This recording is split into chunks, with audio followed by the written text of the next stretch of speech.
imo gipasabot kawan referring sa Apostol Juan. Mabasa ba sa mga libro nga referring sa Apostol Juan? Okay, tubag. Implicitly, na ay mabasa. Naliin, ang huwan ng imong giimong. Ang inyong ang apostoli na inyong mga katolik. Dili yun. Mr. Moderator, mabasa pa lihok. Implied, referring kay Apostol John. Imply. So, this Ang tawag libro ha? mao ni ang punto na to kaganihan nga nagkaguliyang ka. Maybe now is the time to prove na to kinsa gyud ang huwan nga ipasabot diha sir. Ako, pinag mo dito.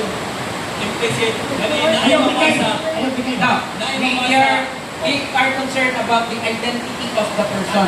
Dili pwede sabi nga implicit ka identity of the person na siya. So,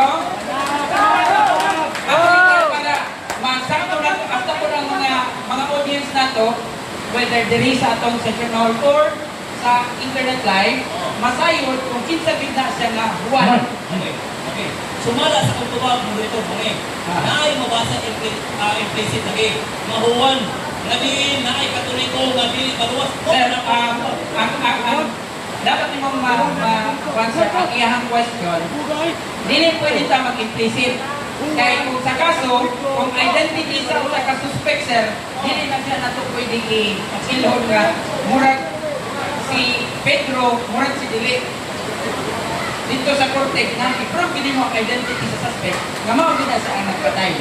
So the question now is about the identity of the one which ikaw na sa imo ang burden of proof, matod pa sa iyang request Mabasa. to prove nga kanang Juan nga imong gibasa diya sa reference is the Juan Apostle. So, muna karon time now. Muna karon na time. Basa ha. Ang tubag ay naman. Basa ha! Walay mabasa. Ta!